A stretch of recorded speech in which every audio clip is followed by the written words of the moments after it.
تیسری چیز جس کا حکم دیا گیا وَاذْكُرُوا اللَّهَ كَثِيرًا، اور اللہ کا ذکر کثرت سے کرتے رہو. نہیں وہ صرف مسجد میں نہیں چھوڑاؤ، چاہے خرید و فروخت کر رہے ہو وہاں بھی اللہ کو یاد رکھو، یا کسی کے جنازے میں گئے ہو، یا تیمارداری کے لیے گئے ہو، یا بازار میں شاپنگ کے لیے گئے ہو، یا کسی کی ویسے ہی ملاقات کے لیے گئے ہو، تو ان سارے اوقات میں اللہ کا ذکر کثرت سے کرتے رہو. حدیث میں آتا ہے جس آدمی نے بازار میں داخل ہوتے وقت کہا لا الہ الا اللہ وحدہ لا شریک لہ لہ الملک ولہ الحمد وہو علی کل شیء قدیر، تو اللہ تعالیٰ اس کے لیے 10 لاکھ نیکیاں لکھ لیتا ہے اور 10 لاکھ برائیاں مٹا دیتا ہے. کیوں؟ اس لیے کہ غفلت کی جگہ پر اللہ کو یاد رکھنا یہ ایک بہت بڑا امتحان ہوتا ہے نا. جب آپ کو چاروں طرف سے لوگ بلا رہے ہوں، کوئی کچھ مانگ رہا ہو، کوئی کچھ، گھر میں آئے ایک عورت تو بچے اس کو چاروں طرف سے گھیر لیتے ہیں، جاب کی جگہ پر ہو تو وہاں کے کئی تقاضے ہوتے ہیں، تو ان چیزوں میں 100% نہ گم ہو جاؤ، وہاں بھی اللہ کو یاد رکھو. اور بازار میں خصوصاً طرح طرح کی ڈسٹریکشن ہوتی ہے، کوئی کسی چیز کے لیے بلا رہا ہے، کوئی کچھ ٹھیلا لگا کے بیٹھا ہوا ہے، کوئی نیا اسٹور کھل گیا ہے کچھ، تو آپ نے دیکھا ہوگا کہ اکثر لوگ جو مال میں چل رہے ہوتے ہیں وہ سیدھے نہیں چلتے، اکثر ٹکریں لگ رہی ہوتی ہیں. کیوں؟ رائٹ یا لیفٹ دیکھ رہے ہوتے ہیں، یا کوئی کچھ نہ کچھ دیکھ رہے ہوتے ہیں، یعنی سامنے نہیں دیکھتے، کیونکہ بہت سی ڈسٹریکشن ہوتی ہیں. وہ اب نئی چیز کیا آئی ہے اور کیا ہے، یہاں کیا پرائسز ہیں، وہاں کیا ہے. تو اس دوران بھی اللہ کا ذکر کرتے رہنا یہ بہت بڑے اجر کا باعث ہے. مجاہد کہتے ہیں کہ بندہ اس وقت تک کثرت کے ساتھ اللہ کا ذکر کرنے والوں میں سے نہیں ہو سکتا جب تک کھڑے، بیٹھے اور لیٹے ہوئے ہر حال میں اللہ کا ذکر نہ کرے. یعنی تینوں پوزیشنز پر اللہ کا ذکر کرنا جو ہے یہ دراصل کثرت سے اللہ کا ذکر کرنا ہے. اور خاص طور پر جمعے کے دن کے آخری حصے میں وہ جو قبولیت کی گھڑی ہے، اس وقت اللہ کا ذکر کرنا اور اس وقت اللہ کی عبادت کرنا. بعض اسلاف کہتے ہیں کہ ہم نے اس دوران جو بھی دعا مانگی وہ قبول ہوئی، یعنی جمعے کی آخری گھڑیوں میں، یعنی وہ دعا کی قبولیت کا وقت ہے. انس بن مالک کہتے ہیں کہ نبی صلی اللہ علیہ وسلم نے فرمایا جمعے کے دن اس گھڑی کو جس میں دعا کی قبولیت کی امید کی جاتی ہے، عصر سے لے کر سورج ڈوبنے تک کے درمیان تلاش کرو. اسی طرح ایک اور روایت میں آتا ہے، عبداللہ بن سلام کہتے ہیں رسول اللہ صلی اللہ علیہ وسلم بیٹھے ہوئے تھے، میں نے عرض کیا ہم اللہ کی کتاب تورات میں پاتے ہیں. عبداللہ بن سلام جو ہے نا یہ پہلے یہودی تھے پھر مسلمان ہوئے. ہم اللہ کی کتاب تورات میں پاتے ہیں کہ جمعے کے دن ایک ایسی گھڑی ہوتی ہے کہ اس وقت جو کوئی مومن بندہ نماز پڑھتا ہے اور اللہ سے کچھ مانگتا ہے اللہ اس کی حاجت پوری فرما دیتا ہے. عبداللہ بن سلام فرماتے کہ رسول اللہ صلی اللہ علیہ وسلم نے میری طرف اشارہ فرمایا کہ یا گھڑی سے بھی کم. ٹھیک ہے، میں نے کہا آپ نے سچ فرمایا، یہ ایک گھڑی سے بھی کم ہے، تھوڑی دیر کے لیے یہ وقت آتا ہے. میں نے کہا وہ کون سی گھڑی ہے؟ آپ نے فرمایا دن کی آخری گھڑی، بالکل سورج غروب ہونے سے پہلے. میں نے عرض کیا وہ تو نماز کا وقت نہیں. فرمایا کیوں نہیں؟ بندہ مومن جب نماز پڑھ کر بیٹھتا ہے وہ نماز کے علاوہ کسی اور وجہ سے نہیں رکا ہوتا، وہ نماز ہی میں ہوتا ہے. یعنی ایک نماز سے دوسری نماز کا انتظار کرنے والا نمازی کی حالت میں ہوتا ہے. تو یعنی اثر پڑھ کے اگر کوئی عبادت کے لیے بیٹھ جاتا ہے، اپنی تلاوت کرتا ہے، اپنے اذکار کرتا ہے، دعائیں مانگتا ہے، تو اس دوران وہ گھڑی آ جاتی ہے اور دعا قبول ہو جاتی ہے. اس گھڑی میں اللہ سے بھلائی مانگنی چاہیے. ابو ہریرہ کہتے ہیں کہ نبی صلی اللہ علیہ وسلم نے فرمایا یقیناً جمعہ کے دن میں ایسی گھڑی ہے کہ کوئی مسلمان اللہ سے کسی خیر کا سوال کرتے ہوئے اس کی موافقت نہیں کرتا مگر اللہ اسے وہی خیر عطا کر دیتا ہے. آپ نے فرمایا یہ ایک چھوٹی سی گھڑی چند لمحے ہیں، تو وہ وہی پائے گا جو کانسٹینٹلی دعا کر رہا ہوگا.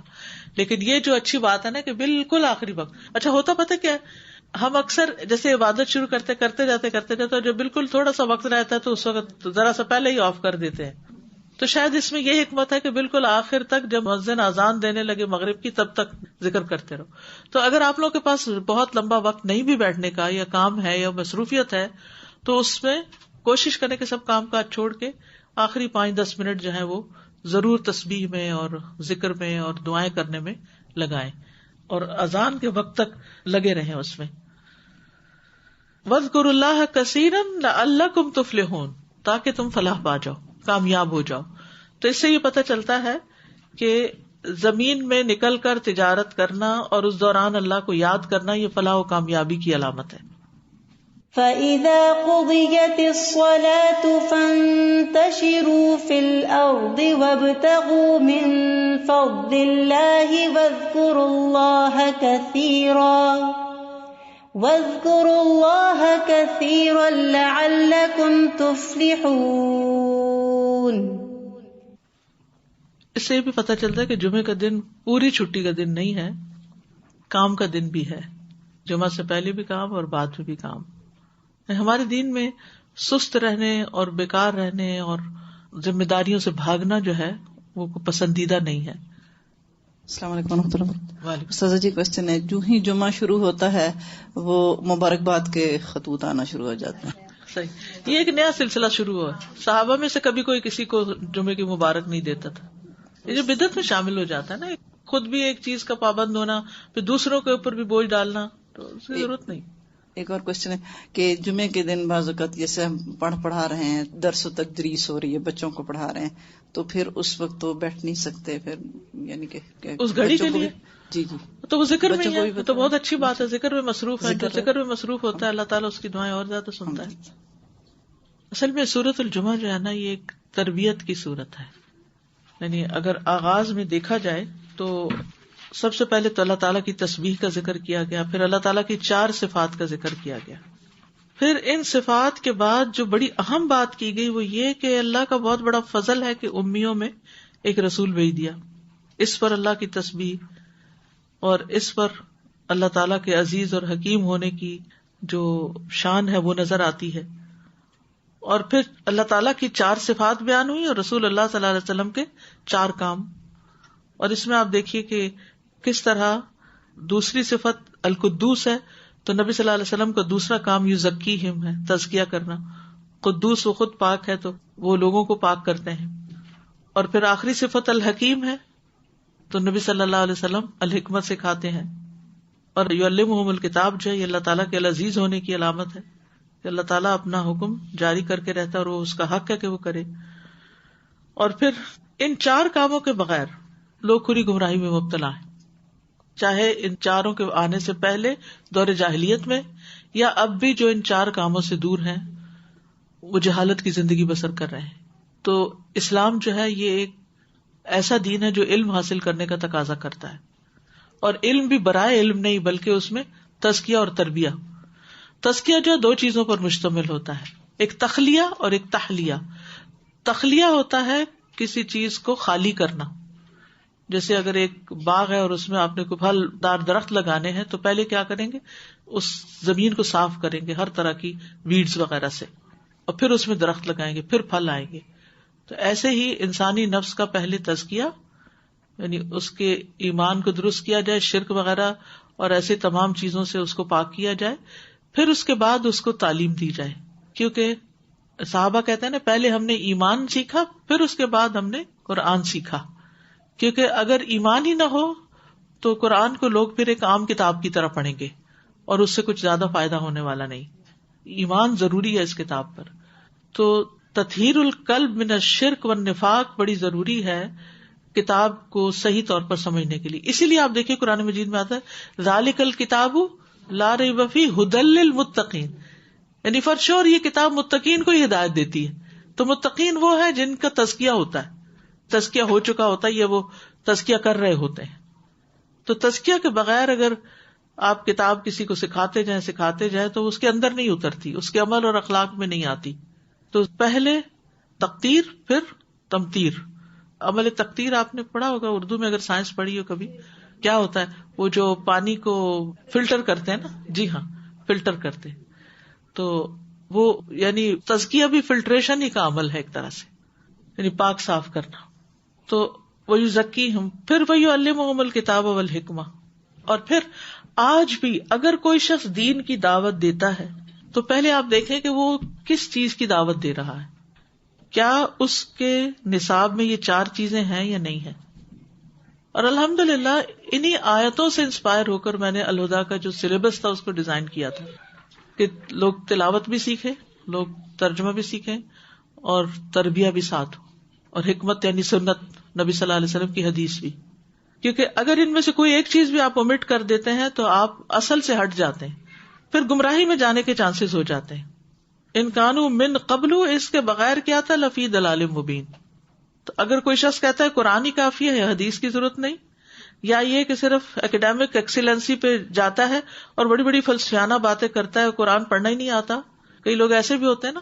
انہیں افسوس کے ساتھ کہنا پڑتا ہے کہ بعض اسلامی ممالک میں ماسٹرز ان اسلامیات ہوتے ہیں لیکن قرآن کا ترجمہ بھی نہیں آتا ہوتا، تجوید بھی ٹھیک نہیں ہوتی، اور بڑی بڑی باتیں کر رہے ہوتے ہیں. وہ کیا اسلامک ہسٹری کو پڑھ کے ماسٹر بن کے اسلامیات کی. تو اسلام تو ان 4 چیزوں کے بغیر ہے ہی نہیں. یہ تو 4 بنیادی پلرز ہیں اسلام کے. تو اس میں سے کوئی بھی چیز آپ مائنس نہیں کر سکتے. یہ آیت 4 دفعہ قرآن میں آئی ہے. ایک دفعہ پہلے پارے میں آئی ہے، ایک دفعہ دوسرے پارے میں آئی ہے، پھر سورۃ آل عمران میں آئی ہے، پھر یہاں سورۃ الجمعہ میں آئی.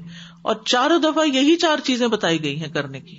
ان 4 چیزوں کو سیکھے بغیر گزارا ہی نہیں. چھوٹے بچوں کو پڑھائیں یا بڑوں کو پڑھائیں، کسی کو بھی پڑھائیں، کسی کو بھی دین کی دعوت دیں، یا کوئی بھی آپ کو دین کی دعوت دے رہا ہے تو یہ ضروری ہے. پھر اسی طرح آپ دیکھیے کہ اسی کے لیے جمعے کا جو خطبہ ہے وہ رکھا گیا، انہی چیزوں کی تعلیم کے لیے. اسی لیے فَسَعُوا إِلَىٰ ذِكْرِ اللَّهِ، اللہ کا ذکر پر یہ چیزیں مشتمل ہیں. ٹھیک ہے، فَسَعُوا إِلَىٰ ذِكْرِ اللَّهِ. لیکن افسوس کے ساتھ یہ کہنا پڑتا ہے کہ ہمارے ہاں بعض اوقات جمعے کے خطبے میں دنیا بھر کی سیاست ڈسکس کی جاتی. اس نقطے پہ غور کیجئے، اذا نودی للصلاة من یوم الجمعة فاسعوا الى ذکر اللہ. اور ذکر اللہ کیا ہے؟ یا خطبہ. تو خطبے میں کیا ہونا چاہیے اول سے آخر تک؟ اللہ کا ذکر. قرآن کی کسی آیت کی تفسیر ہو سکتی ہے، کسی حدیث کی ڈیٹیل ہو سکتی ہے. ذکر اللہ ہونا چاہیے، نہ کہ ذکر الدنیا. مگر افسوس یہ ہے کہ ہمارے عموماً خطبوں میں یعنی لوگ اپنے سارے کام کاج چھوڑ کر آتے ہیں دین کی تعلیم حاصل کرنے کے لیے، تو وہ تعلیم دینے کی بجائے دنیا بھر کی سیاست پہ باتیں ہو رہی ہوتی اور ایک دوسرے کو بعض اوقات گمراہ کہا جا رہا ہوتا ہے. ایک دفعہ کراچی میں تھے ہم، اور وہ ایک بچی بھاگتی ہوئی کہ اتنا ادھر آئے، وہ آپ سنیں یہ کیا کہہ رہے ہیں. تو وہ خطبے میں میرے خلاف کچھ فتوے جاری ہو رہے تھے. یہاں ایک گمراہ کرنے والی خاتون آئی ہوئی ہیں، اور وہ اللہ رحم کرے، قرآن پڑھانا اگر گمراہی ہے تو پھر ہدایت کہاں سے ملے گی؟ ذالک الکتاب لا ریب فیہ ھدی للمتقین. بہرحال نہ سمجھی، میں تو ہمیشہ معاف کرتی، سب کو معاف کیا میں نے. میں ہمیشہ سوچا ان کو پتہ ہی نہیں، انہوں نے کبھی سنا ہی نہیں کہ کیا کرتے ہیں ہم، کس چیز میں اپنا وقت لگاتے ہیں. اینی تو خطبوں کو کھیل نہیں بنا لینا چاہیے، اس سے اللہ کی یاد لوگوں کے دلوں میں اٹھ جانی چاہیے. اتنا مؤثر خطبہ ہو کہ لوگ جب مسجد سے اٹھے تو دل اللہ کی یاد سے لبریز ہوں، یہ ضروری ہے. اور پھر وآخرین منہم لما یلحقوا بہم، ان کے لیے بھی یہی حکم. اللہ نے امیین میں رسول بھیجا اور آخرین کے لیے بھی یہی حکم ہے جو ابھی ان سے ملے نہیں. ذالک فضل اللہ، یہ اللہ کا فضل ہے. یعنی نبی کا آنا اللہ کا فضل ہے، بعثت رسول فضل ہے، تعلیم و تزکیہ کرنا اللہ کا فضل ہے. جس کو چاہتا ہے اللہ دیتا ہے. تو جس کو یہ کام کرنے کو مل گیا، جس کو اس چیز سے اللہ نے جوڑ دیا، اس پہ اللہ کا بہت بڑا فضل ہو گیا. اسی لیے قرآن مجید میں دوسری جگہ بھی آتا ہے نا، قل بفضل اللہ وبرحمتہ فبذلک فلیفرحوا ھو خیر مما یجمعون. کہہ دیجئے کہ اللہ کے فضل اور اس کی رحمت کی وجہ سے انہیں چاہیے کہ خوش ہو جائیں. وہ ہر اس چیز سے بہتر ہے جسے لوگ جمع کر رہے ہیں، ہر اس چیز سے بہتر ہے. کس کے بارے میں فرمایا یہ بات؟ قرآن کے بارے میں. ٹھیک ہے، تو اس قرآن کے ساتھ جڑنا، اس کی تعلیم دینا لینا، اس کے ذریعے تزکیہ کرنا، رسول اللہ صلی اللہ علیہ وسلم کی سیرت اور آپ کی حدیث اور سنت کو سیکھنا سکھانا اور اس کے مطابق زندگی گزارنا، یہ اللہ کا بہت بڑا فضل ہے. جس کو دوسری جگہ کہا وَلَقَدْ مَنَّ اللَّهُ عَلَى الْمُؤْمِنِينَ، اور ایک اور جگہ پر فرمایا وَأَنزَلَ اللَّهُ إِلَيْكَ الْكِتَابَ وَالْحِكْمَةَ وَعَلَّمَكَ مَا لَمْ تَكُنْ تَعْلَمْ وَكَانَ فَضْلُ اللَّهِ عَلَيْكَ عَظِيمًا. اللہ نے آپ پر کتاب اور حکمت نازل کی اور آپ کو وہ سکھایا جو آپ جانتے نہیں تھے، اور آپ پر اللہ کا بہت بڑا فضل ہوا ہے. یہ رسول اللہ صلی اللہ علیہ وسلم سے خطاب ہے. تو آپ پر جو کتاب نازل کی گئی وہ کس کے لیے نازل کی گئی تھی؟ ہمارے لیے نازل کی گئی. تو ہم پر بھی یہ اللہ کا بہت بڑا فضل ہو گیا کہ اس نے ہمیں کتاب و حکمت کی تعلیم دی اور ہمیں وہ سکھایا جو ہم نہیں جانتے تھے. یہ علم جو ہے یہ عام طور پہ گھروں میں نہیں ملتا، تو اس کو سیکھنے کا اہتمام کرنا چاہیے. پھر اس کے بعد ڈرایا گیا ایک قوم کی مثال دے کر کہ تم ویسے نہیں بن جانا کہ جنہیں تورات دی گئی تھی. تورات میں بھی فیہا ھدی و نور، تورات بھی ہدایت اور نور پر مشتمل تھی، لیکن انہوں نے کیا کیا؟ الذین حملوا التوراۃ ثم لم یحملوها کمثل الحمار، ناسمجھ ہو گئے گدھے کی طرح کہ جنہوں نے اس سے فائدہ نہیں اٹھایا. اور پھر ایسے جیسے گدھے نے کتابیں اٹھائی ہوئی ہوں، اس کو نہ پتا ہو کہ یہ کس چیز کی کتابیں ہیں اور کیا ان میں لکھا ہوا ہے، کیا یہ کہتی ہیں, کیا اس سے فائدہ ہو سکتا ہے. یعنی گدھا جب سامان اٹھاتا ہے تو اس پہ سونا لاد دیں یا مٹی لاد دیں, اسے فرق نہیں پتا. تو اسی طرح ایسے لوگوں کو فرق نہیں پتا جو قرآن کو اندر سے سمجھتے نہیں, اس کی روح کو نہیں پاتے, حدیث کو نہیں سمجھتے, اس کی روح کو نہیں پاتے. واللہ لا یہدی القوم الظالمین. تو ظالم کون ہے؟ جو کسی چیز کو اس کا حق نہ دے, اور پھر یہ کرنے کے باوجود وہ کیا سمجھتے ہیں, ہم اللہ کے دوست ہیں, اللہ کے محبوب ہیں. تو اس کا بھی غلط فہمی دور کر دی گئی. ہم میں سے بھی بہت سے لوگ کچھ نہ کر کے کیا سمجھتے ہیں کہ ہم اللہ کے دوست ہیں. نہ قرآن سے کوئی واسطہ ہے, نہ تزکیہ کے عمل سے کوئی واسطہ ہے, نہ حدیث سے کوئی واسطہ ہے, نہ قرآن کی تلاوت سے کوئی شغف ہے, اور پھر بھی کیا سمجھتے ہیں کہ ہم اللہ کے بہت پیارے ہیں.